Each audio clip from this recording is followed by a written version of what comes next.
اعوذ باللہ من الشیطان الرجیم بسم اللہ الرحمن الرحیم۔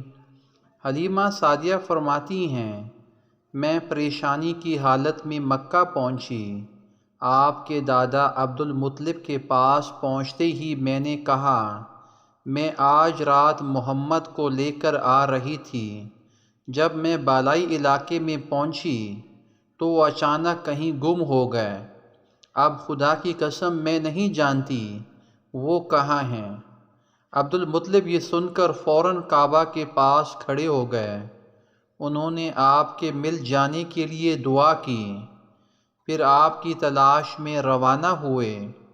ان کے ساتھ ورقہ بن نوفل بھی تھے۔ غرض دونوں تلاش کرتے کرتے تہامہ کی وادی میں پہنچے۔ ایک درخت کے نیچے انہیں ایک لڑکا کھڑا نظر آیا۔ اس درخت کی شاخیں بہت گھنی تھیں۔ عبد المطلب نے پوچھا، لڑکے تم کون ہو؟ حضور صلی اللہ علیہ وآلہ وسلم چونکہ اس وقت تک قد نکال چکے تھے، اس لیے عبد المطلب پہچان نہ سکے۔ آپ کا قد تیزی سے بڑھ رہا تھا۔ جواب میں آپ نے فرمایا، میں محمد بن عبداللہ بن عبد المطلب ہوں۔ یہ سن کر عبد المطلب بولے، تم پر میری جان قربان، میں ہی تمہارا دادا عبد المطلب ہوں۔ پھر انہوں نے آپ کو اٹھا کر سینے سے لگایا اور رونے لگے۔ آپ کو گھوڑے پر اپنے آگے بٹھایا اور مکہ کی طرف چلے۔ گھر آ کر انہوں نے بکریاں اور گائے ذبح کیں اور مکے والوں کی دعوت کی۔ آپ کے مل جانے کے بعد حضرت حلیمہ سعدیہ حضرت آمنہ کے پاس آئیں تو انہوں نے پوچھا، حلیمہ اب آپ بچے کو کیوں لے آئیں؟ آپ کی تو خواہش تھی کہ ابھی آپ کے پاس اور رہیں۔ انہوں نے جواب دیا، یہ اب بڑے ہو گئے ہیں اور اللہ کی قسم میں اپنی ذمہ داری پوری کر چکی ہوں۔ میں خوف محسوس کرتی رہتی ہوں کہیں انہیں کوئی حادثہ نہ پیش آئے، لہٰذا انہیں آپ کے سپرد کرتی ہوں۔ حضرت آمنہ کو یہ جواب سن کر حیرت ہوئی، بولیں، مجھے سچ سچ بتاؤ ماجرا کیا ہے؟ تب انہوں نے سارا حال کہہ سنایا۔ حلیمہ سعدیہ نے دراصل کئی عجیب و غریب واقعات دیکھے تھے۔ ان واقعات کی وجہ سے وہ بہت پریشان ہو گئی تھیں۔ پھر سینہ مبارک چاک کیے جانے والے واقعہ پیش آیا تو وہ آپ کو فوری طور پر واپس کرنے پر مجبور ہوئیں۔ وہ چند واقعات حضرت حلیمہ سعدیہ رضی اللہ عنہا اس طرح بیان کرتی ہیں، ایک مرتبہ یہودیوں کی ایک جماعت میرے پاس سے گزری۔ یہ لوگ آسمانی کتاب تورات کو ماننے کا دعویٰ کرتے تھے۔ میں نے ان سے کہا، کیا آپ لوگ میرے اس بیٹے کے بارے میں کچھ بتا سکتے ہیں؟ ساتھ ہی میں نے حضور اکرم صلی اللہ علیہ وآلہ وسلم کی پیدائش کے بارے میں انہیں تفصیلات سنائیں۔ یہودی تفصیلات سن کر آپس میں کہنے لگے، اس بچے کو قتل کر دینا چاہیے۔ یہ کہہ کر انہوں نے پوچھا، کیا یہ بچہ یتیم ہے؟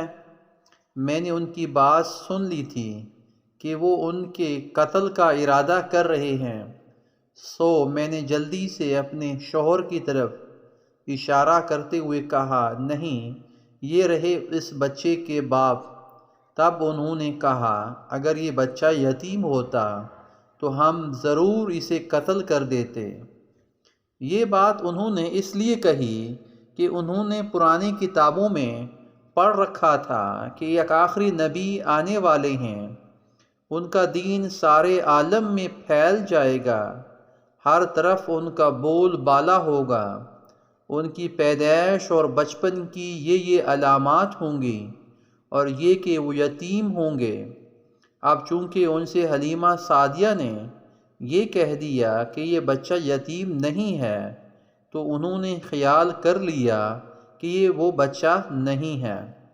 اس طرح انہوں نے بچے کو قتل کرنے کا ارادہ ترک کر دیا۔ اسی طرح ان کے ساتھ یہ واقعہ پیش آیا۔ ایک مرتبہ وہ آپ کو عکاظ کے میلے میں لے آئیں۔ جاہلیت کے دور میں یہاں بہت مشہور میلہ لگتا تھا۔ یہ میلہ طائف اور نخلا کے درمیان میں لگتا تھا۔ عرب کے لوگ حج کرنے آتے تو شوال کا مہینہ اس میلے میں گزارتے، کھیلتے کودتے اور اپنی بڑائیاں بیان کرتے۔ حلیمہ سعدیہ رضی اللہ عنہا آپ کو لیے بازار میں گھوم رہی تھیں کہ ایک کاہن کی نظر آپ پر پڑی۔ اسے آپ میں نبوت کی تمام علامات نظر آ گئیں۔ اس نے پکار کر کہا، لوگو اس بچے کو مار ڈالو۔ حلیمہ اس کاہن کی بات سن کر گھبرا گئیں اور جلدی سے واپس سے سرک گئیں۔ اس طرح اللہ تعالیٰ نے حضور صلی اللہ علیہ وآلہ وسلم کی حفاظت فرمائی۔ میلے میں موجود لوگوں نے کاہن کی آواز سن کر ادھر ادھر دیکھا کہ کس بچے کو قتل کرنے کے لیے کہا گیا ہے، مگر انہیں وہاں کوئی بچہ نظر نہیں آیا۔ اب لوگوں نے کاہن سے پوچھا، کیا بات ہے؟ آپ کس بچے کو مار ڈالنے کے لیے کہہ رہے ہیں؟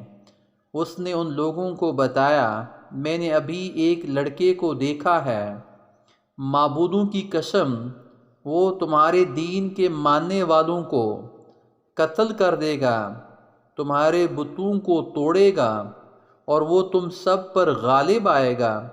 یہ سن کر لوگ آپ کی تلاش میں ادھر ادھر دوڑے لیکن ناکام رہے۔ حلیمہ سعدیہ آپ صلی اللہ علیہ وآلہ وسلم کو لیے واپس آ رہی تھیں کہ ذی الحجاز سے ان کا گزر ہوا۔ یہاں بھی میلہ لگا ہوا تھا۔ اس بازار میں ایک نجومی تھا۔ لوگ اس کے پاس اپنے بچوں کو لے کر آتے تھے۔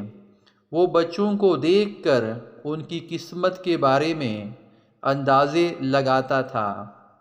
حلیمہ سعدیہ اس کے نزدیک سے گزریں تو نجومی کی نظر حضور اکرم صلی اللہ علیہ وآلہ وسلم پر پڑی۔ نجومی کو آپ صلی اللہ علیہ وآلہ وسلم کی مہر نبوت نظر آ گئی۔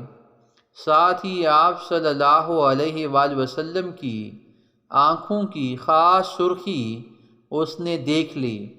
وہ چلا اٹھا، اے عرب کے لوگو، اس لڑکے کو قتل کر دو، یہ یقیناً تمہارے دین کے ماننے والوں کو قتل کرے گا، تمہارے بتوں کو توڑے گا اور تم پر غالب آئے گا۔ یہ کہتے ہوئے وہ آپ کی طرف جھپٹا، لیکن اسی وقت وہ پاگل ہو گیا اور اسی پاگل پن میں مر گیا۔ ایک اور واقعہ سیرت ابن ہشام میں ہے کہ حبشہ کے عیسائیوں کی ایک جماعت حضور اکرم صلی اللہ علیہ وآلہ وسلم کے پاس سے گزری۔ اس وقت آپ صلی اللہ علیہ وآلہ وسلم حلیمہ سعدیہ کے ساتھ تھے اور وہ آپ کو آپ کی والدہ کے حوالے کرنے جا رہی تھی۔ ان عیسائیوں نے آپ صلی اللہ علیہ وآلہ وسلم کے مونڈوں کے درمیان مہر نبوت کو دیکھا اور آپ صلی اللہ علیہ وآلہ وسلم کی آنکھوں کی سرخی کو بھی دیکھا۔ انہوں نے حلیمہ سعدیہ سے پوچھا، کیا اس بچے کی آنکھوں میں کوئی تکلیف ہے؟ انہوں نے جواب میں کہا، نہیں، کوئی تکلیف نہیں، یہ سرخی تو ان کی آنکھوں میں قدرتی ہے۔ ان عیسائیوں نے کہا، تب اس بچے کو ہمارے حوالے کر دو، ہم اسے اپنے ملک لے جائیں گے۔ یہ بچہ پیغمبر اور بڑی شان والا ہے، ہم اس کے بارے میں سب کچھ جانتے ہیں۔ حلیمہ سعدیہ رضی اللہ عنہا یہ سنتے ہی وہاں سے جلدی سے دور چلی گئیں۔ یہاں تک کہ آپ صلی اللہ علیہ وآلہ وسلم کو آپ صلی اللہ علیہ وآلہ وسلم کی والدہ کے پاس پہنچا دیا۔ ان واقعات میں جو سب سے اہم واقعہ ہے وہ سینہ مبارک چاک کرنے والا تھا۔ روایت سے یہ بات ثابت ہے کہ آپ صلی اللہ علیہ وآلہ وسلم کے سینہ مبارک پر سلائی کے نشانات موجود ہیں، جیسے کہ آج کل ڈاکٹر حضرات آپریشن کے بعد ٹانکے لگاتے ہیں۔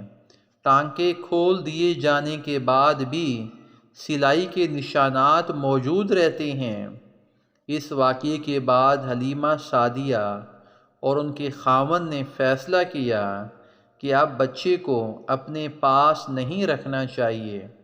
جب حضرت حلیمہ سعدیہ رضی اللہ عنہا نے آپ صلی اللہ علیہ وآلہ وسلم کو حضرت آمنہ کے حوالے کیا، اس وقت آپ صلی اللہ علیہ وآلہ وسلم کی عمر 4 سال تھی۔ ایک روایت یہ ملتی ہے کہ اس وقت عمر شریف 5 سال تھی۔ ایک تیسری روایت کے مطابق عمر مبارک 6 سال ہو چکی تھی۔ جب حلیمہ سعدیہ نے آپ صلی اللہ علیہ وآلہ وسلم کو حضرت آمنہ کے حوالے کیا تو اس کے کچھ دنوں بعد حضرت آمنہ انتقال کر گئیں۔ والدہ کا سایہ بھی سر سے اٹھ گیا۔ حضرت آمنہ کی وفات مکہ اور مدینہ کے درمیان ابوا کے مقام پر ہوئی۔ آپ کو یہیں دفن کیا گیا۔ ہوا یہ کہ آپ صلی اللہ علیہ وآلہ وسلم کی والدہ آپ صلی اللہ علیہ وآلہ وسلم کو لے کر اپنے میکے مدینہ منورہ گئیں۔ آپ صلی اللہ علیہ وآلہ وسلم کے ساتھ ام ایمن بھی تھی۔ ام ایمن کہتی ہیں، ایک دن مدینہ کے 2 یہودی میرے پاس آئے اور بولے، ذرا محمد کو ہمارے سامنے لاؤ، ہم انہیں دیکھنا چاہتے ہیں۔ وہ آپ صلی اللہ علیہ وآلہ وسلم کو ان کے سامنے لے آئیں۔ انہوں نے اچھی طرح دیکھا۔ پھر ایک نے اپنے ساتھی سے کہا، یہ اس امت کا نبی ہے اور یہ شہر ان کی ہجرت گاہ ہے، یہاں زبردست جنگ ہوگی، قیدی پکڑے جائیں گے۔ آپ صلی اللہ علیہ وآلہ وسلم کی والدہ کو یہودیوں کی اس بات کا پتہ چلا تو آپ ڈر گئیں اور آپ صلی اللہ علیہ وآلہ وسلم کو لے کر مکہ کی طرف روانہ ہوئیں، مگر راستے ہی میں ابوا کے مقام پر وفات پا گئیں۔